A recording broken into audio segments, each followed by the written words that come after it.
Hello friends, welcome back to my channel. मैं हूं आपकी फ्रेंड वर्षा। फ्रेंड्स, आज की इस वीडियो में हम बीएड एंट्रेंस एग्जाम के कॉमर्स के प्रैक्टिस सेट के बारे में डिस्कस करेंगे। तो चलिए फ्रेंड्स, वीडियो को स्टार्ट करते हैं। लेकिन वीडियो को स्टार्ट करने से पहले प्लीज़ मेरे चैनल को सब्सक्राइब कर लीजिए, और अगर आपने चैनल को सब्सक्राइब कर लिया तो इस वीडियो को लाइक कीजिए और अपने फ्रेंड्स के साथ शेयर कीजिए। चलिए फ्रेंड्स, आज की इस वीडियो को स्टार्ट करते हैं। फर्स्ट क्वेश्चन है, कंपनी अधिनियम कब लागू हुआ? यानी कि कंपनीज एक्ट जो है वो इनफोर्स में कब आया? 1932 में, 1956 में, 1972 में या 1916 में? तो फ्रेंड्स, इसका जो राइट आंसर है वो है ऑप्शन बी, 1956। 1932, 1972 एंड 1962 हमारा रॉन्ग है। नेक्स्ट क्वेश्चन है, सार्वजनिक कंपनी में सदस्यों की न्यूनतम संख्या कितनी होनी चाहिए? यानी कि यहाँ पर पूछा है कि जो पब्लिक कंपनी है उसमें मिनिमम मेंबर्स, वो मिनिमम नंबर जो है पर्सन की, वो कितने होने चाहिए? 7, 2, 20 एंड 50। तो बताइए फ्रेंड्स, क्या होगा इसका राइट आंसर? इसका जो राइट आंसर है वो है ऑप्शन नंबर ए, जो कि है 7। नेक्स्ट क्वेश्चन है, एक निजी कंपनी में सदस्यों की अधिकतम संख्या कितनी होनी चाहिए? तो फ्रेंड्स, यहाँ पर आपको मैक्सिमम पूछिए नंबर्स। तो मैक्सिमम नंबर्स हैं 20, 50, 7 एंड इंडेफिनिट। तो फ्रेंड्स, आपको यहाँ पर याद रखना है कि कौन सी कंपनी है। ये प्राइवेट कंपनी है और प्राइवेट कंपनी में मैक्सिमम 50% होने चाहिए।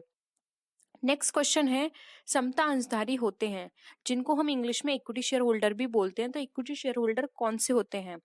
ये कस्टमर होते हैं कंपनी के ओनर होते हैं, कंपनी के क्रेडिटर होते हैं या मैनेजर होते हैं? तो फ्रेंड्स, बहुत ही सिंपल क्वेश्चन है ये। तो इसका राइट आंसर है बी, ये कंपनी के स्वामी होते हैं। इनको कंपनी के अंदर जो भी मीटिंग्स होती हैं उसमें पार्टिसिपेट करने का राइट होता है। लेकिन अगर डिविडेंड डिस्ट्रीब्यूट किया जाता है तो इन शेयर होल्डर्स को डिविडेंड डिस्ट्रीब्यूट नहीं किया जाता। सबसे पहले प्रेफरेंस दी जाती है प्रेफरेंस शेयर होल्डर्स को। उसके बाद अगर कोई डिस्ट्रीब्यूशन डिविडेंड बचता है या कोई प्रॉफिट बचता है तब इनको डिविडेंड दिया जाता है। नेक्स्ट क्वेश्चन है, अंश आवंटन खाता है यानी शेयर अलॉटमेंट अकाउंट किस तरह का खाता है? फ्रेंड्स, आपने 3 तरह के अकाउंट पढ़े होंगे 12th में, जो थे पर्सनल अकाउंट यानी व्यक्तिगत खाता, एक्चुअल अकाउंट यानी वास्तविक जिसको हम रियल अकाउंट भी बोलते हैं, एंड थर्ड था हमारा नाम मात्र का खाता। तो उसके बेसिस पे आपको ये आंसर करना है। आपको पता होगा पर्सनल अकाउंट कौन से होते हैं।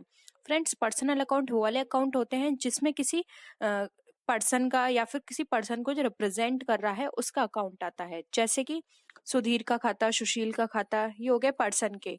और कुछ आर्टिफिशियल होते हैं जो कि पर्सन या फिर पर्सन के ग्रुप को क्रिएट करते हैं, जैसे कि कोई कंपनी हो गई, ठीक है, या फिर किसी भी तरह का कोई क्लब का अकाउंट है, किसी गवर्नमेंट ऑफिस का कोई अकाउंट है, तो वो हमारे पर्सनल अकाउंट कहलाते हैं। वास्तविक खाता यानी एक्चुअल या फिर रियल अकाउंट हमारे वो अकाउंट होते हैं जिनको हम टच कर सकते हैं, और कुछ ऐसे अकाउंट भी आते हैं इसके अंदर जिनको हम टच नहीं कर सकते। टच करने वाले होते हैं जैसे कि हमारे फिक्स एसेट्स, और जिनको हम टच नहीं कर सकते वो आते हैं हमारे trademark, patents and goodwill. Next आता है हमारा नाम मात्र का खाता। नाम मात्र का खाता जिसको हम बोलते हैं नॉमिनल अकाउंट। नॉमिनल अकाउंट हमारे वो अकाउंट होते हैं जो होते नहीं है लेकिन हम उनको क्रिएट कर देते हैं, जिनको हम फिक्टिशियस बोल सकते हैं। तो ये वास्तव में होते नहीं है लेकिन सौदों के स्वभाव को बताते हैं, जैसे कि वेजेस। अब वेजेस को हम कोई वेजेस हम जिसको टच नहीं कर सकते या फिर इस वेजेस को हम देख भी नहीं पाएंगे, ठीक है, लेकिन हमने क्या किया, यहाँ पे क्रिएट कर दिया है वेजेस अकाउंट। मजदूरी खाता, बीमा खाता, तो ये सारे अकाउंट जो हैं हमारे, ये हमारे नॉमिनल अकाउंट है। तो बताइए फ्रेंड्स, इसके बेसिस पे अंश आवंटन खाता आपको क्या लगता है? तो इसका राइट आंसर है ए, जो कि है व्यक्तिगत खाता। नेक्स्ट क्वेश्चन पे हम मूव करते हैं। जब अंशों का हरण किया जाता है तो अंश पूंजी खाता नाम किया जाता है, यानी जब शेयर्स फॉरफिट किए जाते हैं तो शेयर कैपिटल अकाउंट क्या होता है?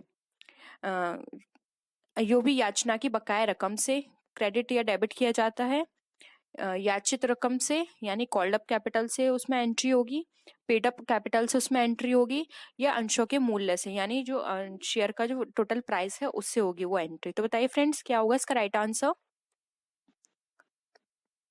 इसका जो राइट आंसर है वो है ऑप्शन बी। जब हम अंशों को हरण करते हैं तो अंश पूंजी खाता हमारा जितनी भी कॉल्ड अप कैपिटल है यानी जो हमने मांग ली है उससे हमारा ये खाता किया जाता है डेबिट। नेक्स्ट है, हरण किए गए अंशों के पुनर्निर्गमन पर पूंजी दी गई छूट को क्रेडिट किया जाता है। तो बताइए किस खाते से उसको क्रेडिट किया जाता है? शेयर डिस्काउंट अकाउंट से, शेयर फॉरफीचर्ड अकाउंट से, प्रॉफिट एंड लॉस अकाउंट से, या नन ऑफ द अबव। तो फ्रेंड्स का राइट आंसर है बी। जब भी हम शेयर को पुनर्निर्गमन करते हैं तो जब हम जो भी छूट देते हैं तो उससे हमारा शेयर फॉरफीचर्ड अकाउंट जो है वो क्रेडिट करते हैं हम वहां।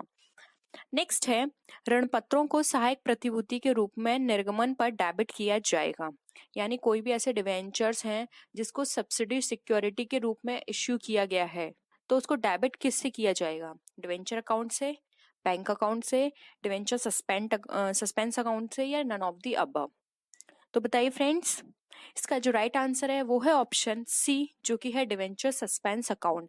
उसको डिवेंचर सस्पेंड अकाउंट से वहां पे डेबिट किया जाएगा क्योंकि वो सब्सिडी सहायक प्रतिभूति है उसकी। हमें अभी नहीं पता कि आगे जाके हम इसे किस में कन्वर्ट करेंगे, तो एक तरह से ये हमारे लिए सस्पेंस की तरह है, तो इसको हम डिवेंचर सस्पेंस अकाउंट से डेबिट करते हैं। नेक्स्ट है, ऋण पत्रों का शोधन किया जाता है।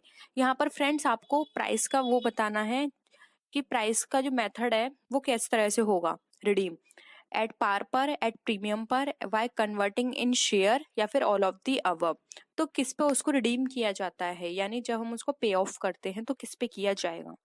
तो फ्रेंड्स का राइट आंसर है डी, इनमें से किसी पर भी हम पे ऑफ कर सकते हैं। जब हम डिवेंचर को रिडीम करते हैं तो एट पार पे कर सकते हैं, एट प्रीमियम पे कर सकते हैं, या फिर अगर हम चाहें तो उसको शेयर में कन्वर्ट कर सकते हैं। ये डिपेंड करता है शेयर होल्डर्स पर कि वो किस में करवाना चाहता है। ये आपस म्यूचुअल अंडरस्टैंडिंग पे होता है। कंपनी और शेयर होल्डर्स में कंपनी एंड डिवेंचर होल्डर्स में इतनी अंडरस्टैंडिंग है, कंपनी ने बोला कि आप इसको शेयर को कन्वर्ट करा लो तो वहां भी हो सकता है। नेक्स्ट है, ऋण पत्रों का शोधन होता है, यानी डिवेंचर रिडीम्ड एट। फ्रेंड्स यहाँ इस क्वेश्चन का मतलब है कि यहाँ पे आपको मेथड बताना है कि किस किस तरह से रिडीम हो सकता है। ए कैश में, B by issuing new debentures, C by issuing equity shares, या फिर ऑल ऑफ द अबव। तो बताइए फ्रेंड्स क्या होगा इसका राइट आंसर? इसका जो राइट आंसर है वो है ऑप्शन डी, जो कि है इनमें से सभी। अगर किसी भी डिवेंचर को रिडीम करवाना है तो कैश में भी हो सकता है, या फिर आप न्यू डिवेंचर इश्यू कर सकते हैं उसके बिहाफ पर, या फिर आप उसके बिहाफ पर इक्विटी शेयर्स को भी इश्यू कर सकते हैं। सेम वही प्रोसेस हो गया ये कि आप कन्वर्ट करा सकते हैं इक्विटी शेयर में। तो फ्रेंड्स राइट आंसर है डी। नेक्स्ट क्वेश्चन है, ऋण पत्रों के अधिमूल्य की राशि का उपयोग किया जाता है, यानी ऋण पत्रों पर कोई प्रीमियम की वैल्यू आती है तो उसका किस पर्पज से यूज किया जाएगा? First, to eliminate the capital loss. Second, in order to eliminate past losses. Third, to eliminate future losses. या D, none of the is. तो बताइए फ्रेंड्स क्या होगा इसका राइट आंसर?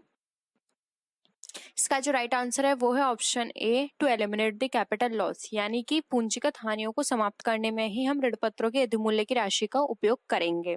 क्योंकि ये जो हमारे पास अधिमूल्य की राशि होती है ये हमेशा उन चीजों में यूज की जाती है जो कि हमें लॉन्ग टाइम तक बेनिफिट करेंगे, या फिर लॉन्ग टाइम जिसकी हानियों का असर हमारे बिजनेस पे बहुत ज्यादा पड़ेगा। पूंजीगत हानियों का जो असर होता है हमारे बिजनेस पे बहुत बड़ा इफेक्ट पड़ता है, तो हम उसको राइट ऑफ करने के लिए, उसको एलिमिनेट करने के लिए इस राशि का यूज करेंगे।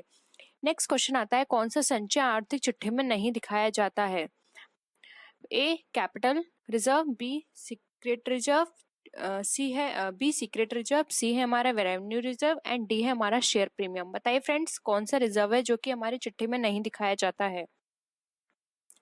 तो फ्रेंड्स नाम से ही इंडिकेट हो रहा है गुप्त संचय यानी सीक्रेट रिजर्व। सीक्रेट रिजर्व जो होता है ये एक हिडन होता है, इसको शो नहीं किया जाता है कंपनी में, लेकिन ये क्रिएट किया जाता है, तो इसको हम चिट्ठी में नहीं दिखाते हैं।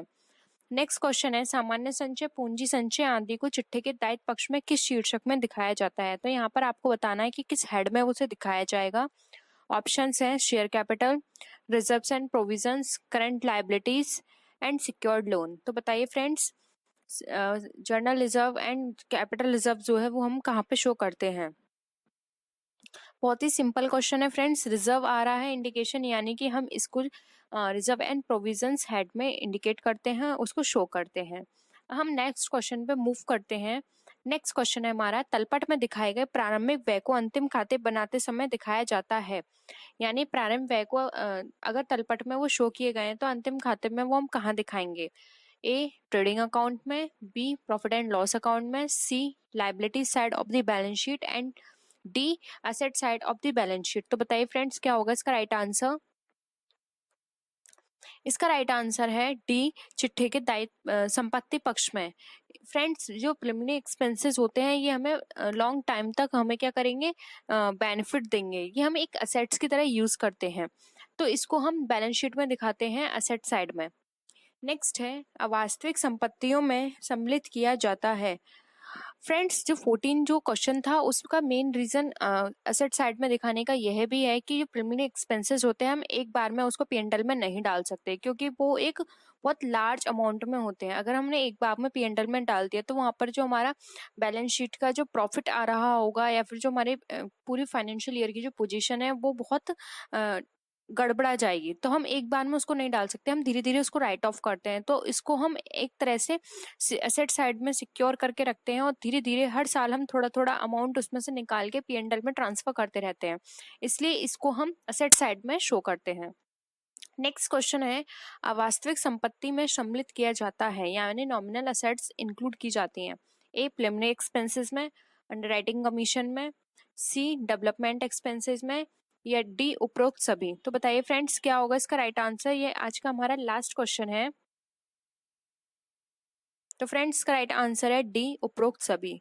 फ्रेंड्स, ये सारे हाइड आप जानते होंगे। प्रिलिमिनरी एक्सपेंसेस अभी मैंने आपको बताया कि ये एक लार्ज अमाउंट में होते हैं, जैसे कि प्रोस्पेक्टस इश्यू करवाना, किसी बड़े एडवर्टाइजमेंट को करवाना, या फिर जब हम बिजनेस स्टैब्लिश करते हैं तो बिजनेस स्टैब्लिश करते टाइम जब हम बहुत लार्ज एक्सपेंस करते हैं, जैसे कि हमने बिल्डिंग ली है, स्टैब्लिश करवाई है उसे, या फिर हमने किसी भी तरह का कोई बहुत बड़ा एडवर्टाइजमेंट करवाया है अपनी कंपनी का, तो ये प्रिलिमिनरी एक्सपेंसेस सारे वहां पे इंक्लूड किए जाते हैं। अंडरराइटिंग कमीशन वो कमीशन होते हैं जो अंडरराइटर्स को दिए जाते हैं।